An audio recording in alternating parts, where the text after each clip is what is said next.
오늘 봉독한 로마서 3장 21절에서 26절까지의 말씀을 근거로 하나님의 의라는 제목으로 말씀을 나누도록 하겠습니다. 오늘 본문에서 사도 바울은 그 율법 외에 하나님의 의, 곧 인간에게 의롭다 하심을 주기 위한 새로운 근거가 나타났음과 그러한 의는 갑자기 생겨난 것이 아니라 이미 오래전에 그 구약에 의해서 예고된 역사적 전통성을 갖고 있음을 제시하고 있습니다. 하나님의 의, 곧 예수 그리스도를 믿음으로 말미암아 의롭다 함을 얻는 이신득이의 그 법은 모든 사람들에게 동일하게 적용이 되어지는 것이고, 또 그 모든 인간은 죄성을 가지고 있고, 그 인간의 죄성과 또 이신득이의 그 원리를 함께 설명하면서 그 이신득이의 원리가 성립되기 위한 전제 조건으로서의 그 예수 그리스도의 구속 사역에 대해서 오늘 말씀에서 설명하고 있습니다. 본문 21절과 22절 말씀을 보면, 이제는 율법에 하나님의 한 의가 나타났으니 율법과 선지자들에게 증거를 받은 것이라. 곧 예수 그리스도를 믿음으로 말미암아 모든 믿는 자에게 미치는 하나님의 의니 차별이 없느니라, 이렇게 기록하고 있습니다.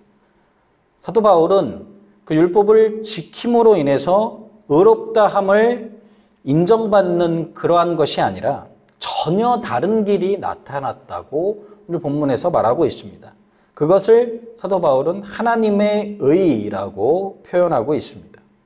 22절에서 그 하나님의 의라는 것은 바로 예수 그리스도를 믿는 믿음으로 말미암아서 모든 사람에게 미치는 하나님의 의라고 부연 설명을 하고 있습니다. 하나님의 속성의 본질은 거룩입니다. 완전히 의로우신 그 거룩한 하나님께서는 당신께서 만든 피조물인 우리들도 그러한 하나님의 거룩하심을 따라 의로움을 요구하십니다. 따라서 그 하나님 앞에 나아가기 위해서는 그러한 의로움을 소유하고 있지 않으면 안 되는 것입니다. 그런데 타락한 인간은 그 누구도 그 율법을 온전히 지키지 못하는 존재입니다. 의를 얻기 위해서 자신의 힘으로 노력하면 할수록 명백하게 실패를 보게 되는 것이 우리 인생이라는 것입니다. 전적으로 타락한 인간은 그 율법의 행위로는 그 자신의 죄만 알 뿐이고 그것으로 의를 얻을 수는 없는 것입니다. 팀 켈러 목사님은 사람이 율법을 잘 지켜서 의로워질 수 없음을 비유로 설명합니다. 율법을 지켜서 의로워지려는 것은 태평양을 헤엄쳐 건너가려는 것과 같은 것입니다. 세 부류의 사람이 있습니다. 첫 번째 사람은 수영을 못하는 사람입니다. 또 다른 한 사람은 수영을 좋아하고 수영 실력도 좋은 사람입니다. 또 다른 마지막 한 사람은 국가대표 수영 선수였습니다. 그런데 그 세 명이 수영을 했는데 그 모든 결과는 마찬가지의 결과가 나왔습니다. 첫 번째 사람은 수영을 못하는 사람인데 바다에 들어가자마자 익사를 했습니다. 두 번째 사람은 수영을 좋아하던 사람이라 처음에는 좀 꽤 나가더니 얼마 못 가서 허우적거리다가 바다에 가라앉고 말았습니다. 국가대표인 마지막 세 번째 선수는 4.8km까지는 잘 수영을 하고 가다가 한 4.8km부터 점점 지치기 시작하더니 6.4km 지점에서는 이제 힘이 빠지기 시작합니다. 그리고 8km 지점에서 익사를 하고 말았습니다. 수영 실력은 다 다르지만 태평양을 건널 수 없다는 점에서는 이 세 가지 부류의 사람 모두 똑같은 사람이라는 것입니다. 이것이 바로 율법을 지켜서 의로워질 수 없다라는 의미라고 설명을 하는 것입니다. 헤엄쳐서 태평양을 건너가려는 시도 자체가 말이 안 되는 것이라는 것이죠. 율법을 지켜서 의로워지려고 하는 것도 이와 마찬가지라는 얘기입니다. 그런데 하나님께서 우리에게 율법과 상관없이 의롭다함을 받는 전혀 새로운 길이자 놀라운 은혜를 우리에게 허락해 주셨습니다. 그것은 바로 예수 그리스도의 십자가입니다. 하나님께서는 스스로의 방법과 노력으로는 의롭다함을 얻을 수 없는 우리들의 인생들로 하여금 의롭다 하심을 얻을 수 있도록 하기 위해서 예수 그리스도의 그 십자가를 통한 새로운 길을 제시해 주신 것입니다. 하나님은 죄가 없으신 그 당신의 독생자 예수 그리스도를 인간의 모습으로 이 세상에 태어나게 하시고 또한 죄인들을 대신해서 우리들을 대신해서 그 십자가에서 죽게 하셨습니다. 그리고 그렇게 십자가에 달려 돌아가신 예수 그리스도를 믿는 사람, 예수님을 구주로 고백하고 믿는 사람들마다 의롭다고 여겨 주십니다. 고린도후서 5장 21절 말씀에 하나님이 죄를 알지도 못하신 이를 우리를 대신하여 죄로 삼으신 것은 우리로 하여금 그 안에서 하나님의 의가 되게 하려 하심이라. 그리스도의 십자가는 우리가 구원을 얻을 수 있는 유일한 길입니다. 그분의 십자가는 우리가 그 안에서 하나님의 의가 되는 유일한 길인 것이죠. 하나님께서는 오직 이 길밖에 주시지 않으셨습니다. 사도행전 4장 12절 말씀에 다른 이로서는 구원을 받을 수 없나니 천하 사람 중에 구원을 받을 만한 다른 이름을 우리에게 주신 일이 없음이라 하였더라, 이렇게 기록하고 있습니다. 또 요한복음 14장 6절 말씀에 보면 예수께서 이르시되 내가 곧 길이요 진리요 생명이니 나로 말미암지 않고는 아버지께로 올 자가 없느니라, 이렇게 기록되어져 있습니다. 예수 그리스도의 그 십자가는 우리를 구원하시기 위해서 하나님께서 제시하신 전혀 새롭고도 또한 유일한 길이 된다라는 것, 오직 그 길로만 하나님께 나아갈 수 있다라는 사실을 우리들은 분명히 기억해야 할 것입니다. 21절에서 율법과 선지자들이란 구약 성경을 말하는 것입니다. 그러니까 하나님의 한 의가 구약 성경에 이미 예언되었다는 말입니다. 하나님의 의가 되시는 예수 그리스도의 그 구속 사건은 오래전 그 구약 시대부터 예언되어져 왔다라는 것이죠. 아주 오래전부터 하나님께서 계획하셨고 그 계획을 구약 성경을 통해서 줄곧 그 말씀으로 우리들에게 예언해 주셨다라는 것입니다.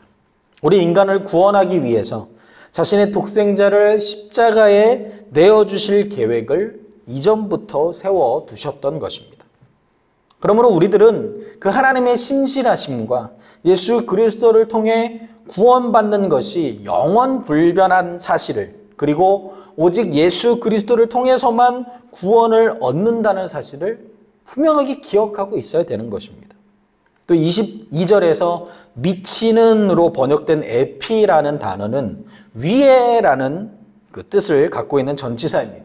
그런데 여기서는 그 문장의 흐름상 위에라는 뜻보다는 분배를 의미하는 내용으로 쓰여졌습니다. 다시 말하면 하나님의 의는 예수 그리스도를 믿는 모든 사람에게 하나님께서 나누어 주시는 그러한 은혜라는 말씀인 것입니다.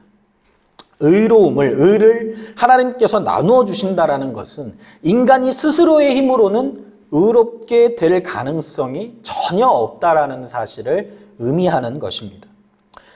그렇기 때문에 종교개혁자 루터는 이런 구원의 성격을 가르쳐서 엑스트라노스라고 표현했습니다. 이 엑스트라노스라는 말은 나의 존재가 그 밖으로부터 온다라는 의미입니다. 구원은 인간의 노력의 문제가 아니라 철저히 바깥으로부터, 즉 하나님으로부터 와야만 된다라는 것을 말하고 있는 것입니다. 구원은 밖으로부터, 즉 우리 구주 독생자 예수 그리스도의 보혈의 공로로부터 오는 것이지 어떠한 다른 의로움을 취할 수 있는 길은 없다라는 사실을 우리들은 분명히 기억해야 할 것입니다. 본문 23절을 보면 모든 사람이 죄를 범하였음에 하나님의 영광에 이르지 못하더니, 이렇게 기록되어져 있습니다. 바울은 모든 사람이 죄를 범했다라는 것과 하나님의 영광에 이르지 못함을 말하고 있습니다. 여기서 하나님의 영광에 이르지 못한다라는 말은 반대로 생각해 보면 모든 인간은 하나님의 영광에 도달해야만 하는 의무가 있다라는 것으로도 그렇게 우리가 표현해 볼 수 있습니다. 그러니까 하나님의 영광 안에 머물러 있어야 되고 하나님의 영광이 삶의 목적이 되어야 그것이 진정한 인간됨이라는 것을 사도 바울은 말하고 있는 것입니다. 그런데 모든 사람이 죄를 범한 상태에 있다라고 사도 바울은 얘기합니다. 하나님의 영광에 대한 인식은 고사하고 오히려 범죄에 가득 차 있는 존재가 바로 인간이라고 얘기하고 있는 것입니다. 사도 바울이 말하고자 하는 것은 이러한 자신의 실상을 바로 보고 돌이켜서 하나님의 영광을 생각해야 한다는 것입니다. 인간의 본래성, 즉 하나님을 영화롭게 하고 하나님께 영광 돌리는 삶, 그것이 회복되어져야 한다는 사실입니다. 바로 이것 때문에 사도 바울은 복음을 증거한 것입니다. 복음은 우리로 하여금 하나님의 영광에 능히 도달하게 합니다. 또 그 영광을 바라보면서 즐거워하게 합니다. 그리고 사나 죽으나 오직 하나님의 영광만을 위해서 살게 하는 것이 바로 복음입니다. 그게 바로 복음이 지닌 위대함이라는 것이죠. 복음을 통해서 우리는 그 하나님의 영광이 무엇인지를 알게 됩니다. 그래서 그 영광에 거하는 것이 영원한 천국을 소망하고 사는 것, 그 예수 그리스도를 구주로 영접하고 다시금 하나님과 연결된 것이 얼마나 기쁘고 즐거운 일인지를 깨닫게 되는 것이죠. 그래서 그 복음의 의미를 제대로 아는 사람은 사나 죽으나 오로지 하나님의 영광만을 위해서 살아가겠다라고 믿음의 결단을 고백할 수 있게 되는 것입니다. 그러므로 세상 사람들은 썩어질 것을 위해서 살아갑니다. 그런데 우리는 예수 그리스도의 그 십자가 보혈을 통하여서 온전한 그 복음의 의미를 깨달았던 우리들은 영원한 그 하나님의 영광을 바라보면서 하나님께 그분의 영광이 돌아갈 수 있도록 우리가 성도로서 합당한 삶을 살아가야 할 것입니다. 베드로전서 4장 11절 말씀을 보면 만일 누가 말하려면 하나님의 말씀을 하는 것 같이 하고 누가 봉사하려면 하나님이 공급하시는 힘으로 하는 것 같이 하라. 이는 범사에 예수 그리스도로 말미암아 하나님이 영광을 받으시게 하려 함이니 그에게 영광과 권능이 세세에 무궁하도록 있느니라. 아멘. 이렇게 기록되어져 있습니다. 본문 24절을 보면 그리스도 예수 안에 있는 속량으로 말미암아 하나님의 은혜로 값없이 의롭다 하심을 얻은 자 되었느니라. 이렇게 기록하고 있습니다. 여기서 주목할 말은 속량이라는 단어입니다. 헬라어로 말하자면 아폴리트로시스라는 단어가 속량입니다. 이 말은 신약 성경에서 약 10회 정도 사용되었습니다. 굉장히 중요한 단어입니다. 의미가 있는 단어라는 것이죠. 사도 바울이 왜 이 단어를 사용했는지 그 의미를 정확하게 이해하기 위해서는 이 말의 그 변화된 과정, 변천 과정을 정확하게 알아야 할 필요가 있습니다. 본래 이 말에 해당하는 헬라어의 어근 리트로는 입고 있던 갑옷이나 옷을 느슨하게 풀어줄 때 그렇게 사용되었던 단어입니다. 그러다가 이제 짐승을 풀어놓는 것으로 사용되었고 나중에는 그 죄수의 착고가 뭐냐면 그 옛날 사극에 보면 그 쇠로 되어 있거나 나무로 되어 있어서 이렇게 쫙 이렇게 발목을 채우는 족쇄 같은 건데 이렇게 발을 넣어놓고 이렇게 네모난 나무나 쇠에 구멍을 뚫어놔서 발을 넣고 이렇게 족쇄를 채워넣는 게 바로 착고입니다. 그렇게 죄인의 발목에 있는 쇠나 나무로 된 형구를 풀어주는 의미로 이 단어가 사용되었다는 것입니다. 그리고 사도 바울 시대에 이르러서는 이제 속전을 받고 죄수나 노예를 완전히 해방하는 의미로 이 단어가 쓰여졌다는 것입니다. 이 말을 사용한 사도 바울의 그 강조하고자 하는 부분이 무엇이냐면 바로 예수 그리스도로 말미암은 우리들의 구원이 그 단순히 죄책이나 죄의식의 완화 또는 그 형벌의 유예 정도를 의미하는 것이 아니라는 것입니다. 예수 그리스도의 그 온전한 그 보혈의 공로로 말미암은 그 구원은 완전한 해방을 의미한다라는 것입니다. 다시 말해서 죄책이 되었든 죄의식이 되었든 혹은 형벌이 되었든지 어떤 경우에도 성도인 우리들을 더 이상 압제하거나 간섭할 수 있는 것이 아무것도 없다라는 것입니다. 예수 그리스도의 그 십자가의 그 보혈의 공로로 말미암아 우리가 받은 구원은 그렇게 완전한 속량을 이루었다라는 사실을 의미하는 것이라는 얘기입니다. 바로 이것을 확고히 하기 위해서 사도 바울은 그 바로 다음에 칭의에 대한 개념을 설명합니다. 칭의라는 것은 법적 용어입니다. 재판관이 법정에서 의롭다라고 선언한 상태를 말하는 것이 바로 칭의입니다. 이미 법정에 섰습니다. 그러니까 법정에 서게 되면 어떡하지? 이렇게 걱정하고 있는 상태가 아니라 이미 법정에 섰어요. 그리고 재판관이 취조를 엄격하게 잘 하고 그 취조가 끝나고 엄격하게 모든 절차를 밟고 나서 이제 당신은 죄가 없고 의롭다라고 최종적으로 땅땅땅 3번 판결을 내리고 선언한 상태라는 것이죠. 이게 바로 칭의라는 것입니다. 예수님의 구속이 우리에게 의미하는 바가 바로 이것이라는 얘기입니다. 예수님이 우리에게 주신 구원은 흔들림이 없고 이미 모든 것이 확정되었습니다. 우리의 죄값은 정당한 절차를 거쳐서 예수 그리스도를 통해서 완벽하게 지불이 되었고 법정에서는 완전한 해방과 의롭다 하심의 판결이 우리에게 내려진 것입니다. 사도 바울은 이와 같은 구원의 감격을 알고 있고 충분히 느꼈기 때문에 사명을 행하기 위해 자신의 생명조차도 귀하게 여기지 않겠다라고 그렇게 고백했습니다.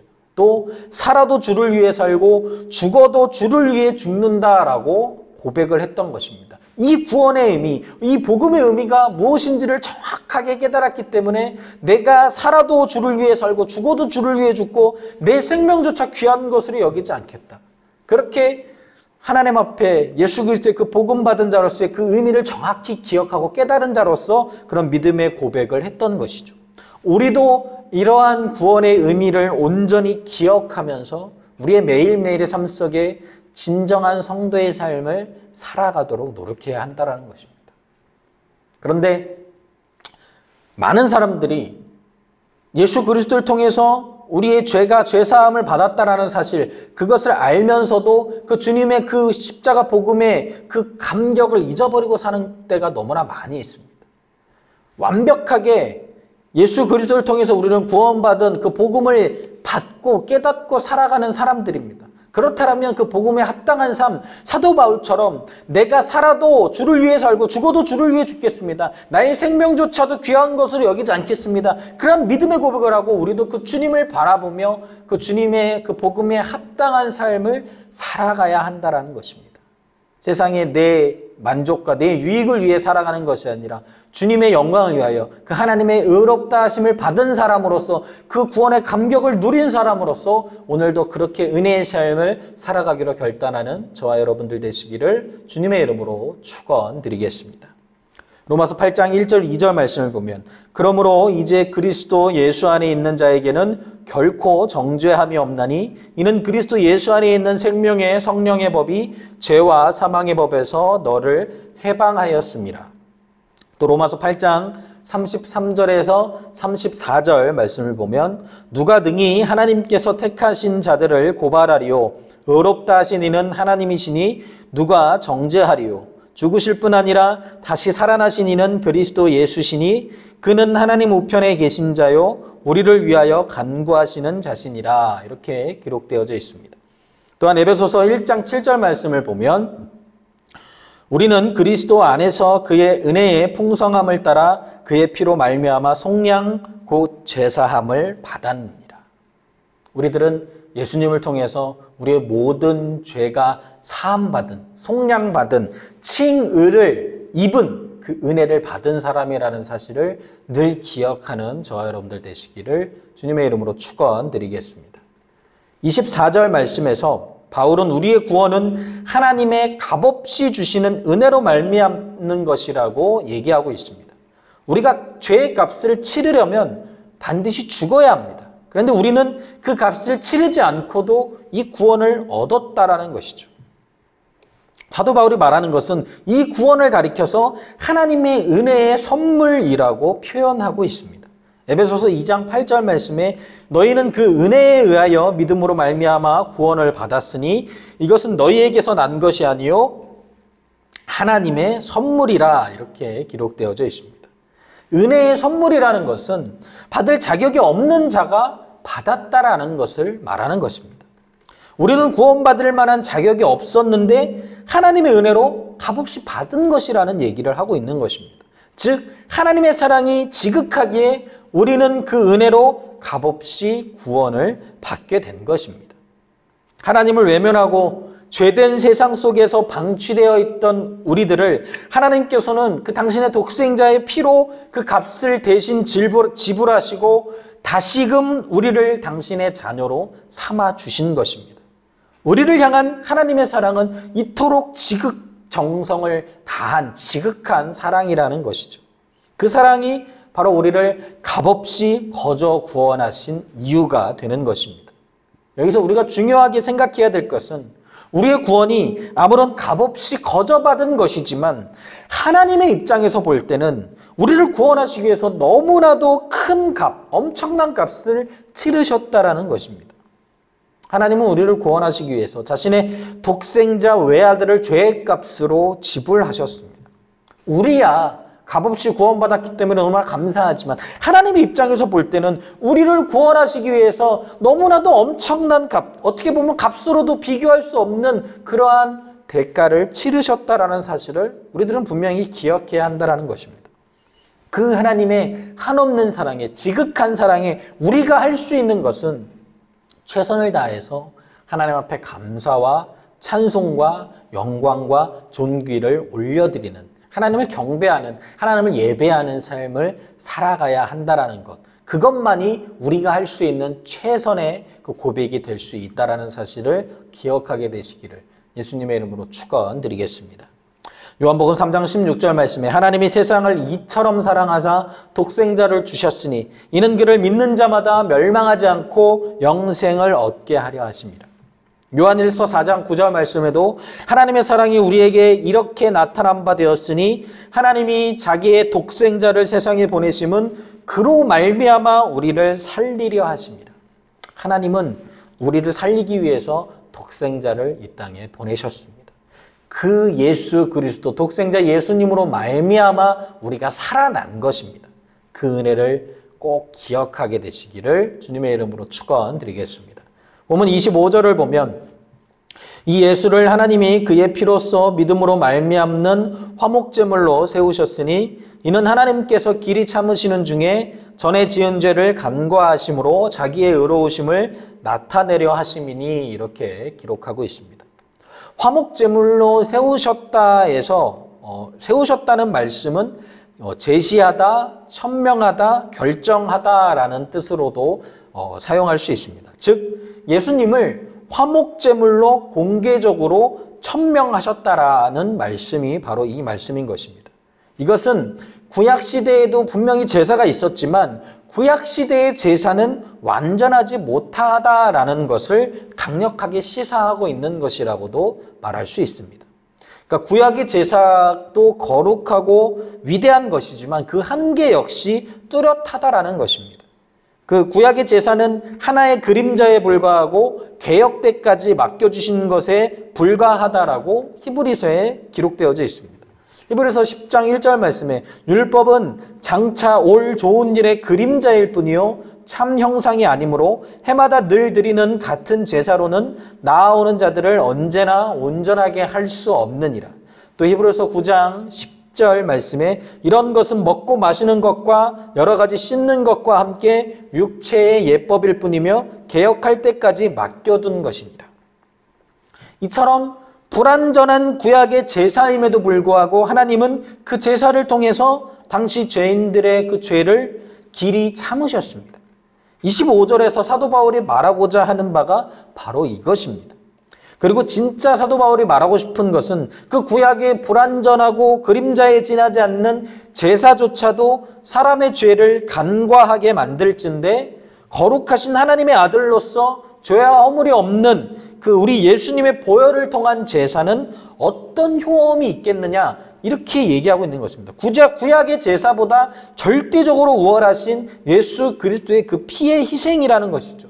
어떤 죄도 속량할 수 있고 온 인류의 죄악을 사하고도 남음이 있는 완벽하고 영원한 그 제사라는 것입니다. 예수 그리스도의 그 보배로운 피를 의지할 때 우리는 그 은혜 안에서 온전히 거하는 삶을 살아갈 수 있게 되는 것을 기억하시기를 주님의 이름으로 축원드리겠습니다. 베드로전서 1장 18절에서 19절 말씀을 보면 너희가 알거니와 너희 조상이 물려준 헛된 행실에서 대속함을 받은 것은 은이나 금같이 없어질 것으로 된 것이 아니요 오직 흠없고 점없는 어린 양 같은 그리스도의 보배로운 피로 된 것이니라. 25절에서 예수 그리스도의 그 죄로 인해 단절된 하나님과 인간 사이에 그 화목제물로 예수 그리스도를 세우셨다라고 기록하고 있는 것입니다. 그 예수 그리스도의 그 십자가 사건을 통해서 우리가 하나님과 다시금 화목하게 되었다라고 말하고 있는 것이죠. 하나님은 죄로 인해 죽는 것을 볼 수 없는 사랑의 하나님이십니다. 또 동시에 독생자 예수 그리스도를 우리의 죄를 대신하여 제물로 삼으실 수밖에 없는 공의의 하나님이시기도 한 분이십니다. 예수 그리스도의 그 십자가는 그러한 하나님의 공의의 속성과 사랑의 속성이 가장 충만하게 나타나는 현장이라고도 말할 수 있는 것이죠. 오늘 본문 26절을 보면 곧 이때에 자기의 의로우심을 나타내사 자기도 의로우시며 또한 예수 믿는 자를 의롭다 하려 하심이라 이렇게 기록하고 있습니다. 하나님이 의로우시기 때문에 우리들도 그 공의의 하나님을 따라서 의로운 자로 살아가야 합니다. 우리들은 하나님의 이러한 의로우심을 만족시킬 수 없는 죄인들입니다. 오직 예수 그리스도를 통한 십자가의 보혈로서 우리들도 예수님을 믿음으로 말미암아 의롭다함을 받을 수 있게 된 것입니다. 예수님을 믿을 때에만 우리에게 의롭다함을 인정받을 수 있게 됨을 분명히 우리들은 기억해야 한다는 것이죠. 고린도후서 5장 21절 말씀에 하나님이 죄를 알지도 못하신 이를 우리를 대신하여 죄로 삼으신 것은 우리로 하여금 그 안에서 하나님의 의가 되게 하려 하십니다. 오늘 본문에서 사도 바울은 예수님의 그 십자가의 보혈을 통해 의롭다함을 받은 자만이 하나님과 바른 관계를 맺게 된다고 얘기합니다. 또 하나님 앞에 부끄러움 없이 설 수 있는 자격이 예수님의 십자가 보혈을 통해 생긴다라고 말하고 있습니다. 또한 예수님의 십자가 보혈로 우리는 영원히 무죄를 선고받은 것임을 말하고 있습니다. 또한 우리는 오직 예수님의 십자가 대속의 그 은혜를 허락하신 그 하나님이 주시는 그 값없이 주신 사랑으로 인해 하나님과의 새로운 관계 속에 들어가게 되었다라고 말하고 있습니다. 로마서 6장 18절에 기록된 것처럼 죄로부터 해방되어 의에게 종이 되었느니라 이런 내용이 기록되어져 있습니다. 이것처럼 십자가에서 나타난 그 하나님의 의를 기억하고 날마다 우리의 삶 속에서 그렇게 의롭게 된 자로서 살아가도록 노력하는 저와 여러분들이 되시기를 주님의 이름으로 축원드리겠습니다.